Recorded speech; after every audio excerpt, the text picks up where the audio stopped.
ఇప్పుడు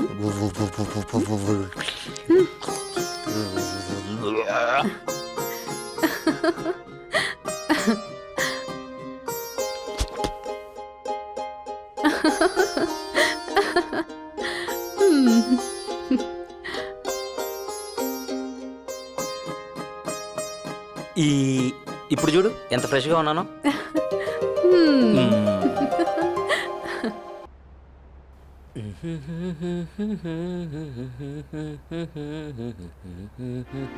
ఏమండి, హారతి తీసుకోండి.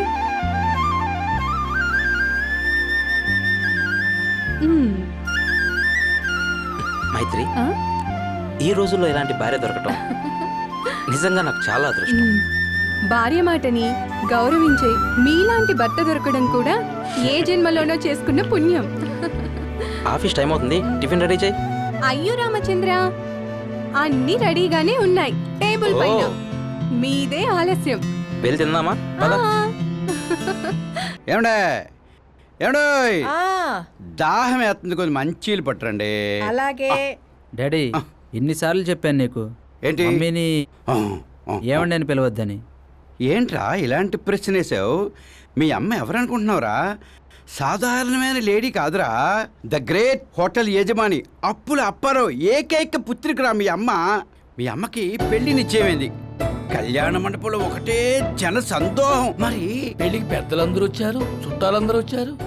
పెళ్లి కొడుకు కూర్చున్నాడు, మీ అమ్మని తీసుకొస్తున్నారు. అదేరా పెళ్లి కూతురుని. అప్పుడు పెళ్లి కొడుకు మీ అమ్మ ముఖం లైట్ గా చూశాడు. మీ అమ్మ కూడా పెళ్లి కొడుకు ముఖం వంక చూసింది. అప్పుడు పెళ్లి కొడుకు మీ అమ్మ వంక చూసి అప్పుడు జంప్.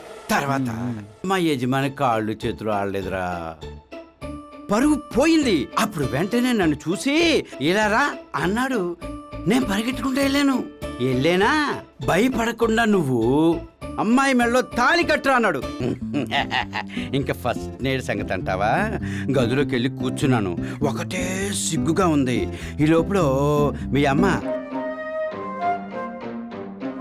అప్పుడు వరకు యజమాని కూతురు కదా, కొంచెం సిగ్గుపడింది. ఏమండోయ్ అన్నాను, అప్పుడు పట్టించుకోలేదు. ఆఖరిగా ఏమండోయ్ అన్నాను. అప్పుడు అన్న మాట ఈ ఒక్క పిలుపు జీవితాంతం గుర్తుపెట్టుకోంది. అదే పిలుపు ఇప్పటి వరకు కంటిన్యూ చేస్తున్నాను అంతే.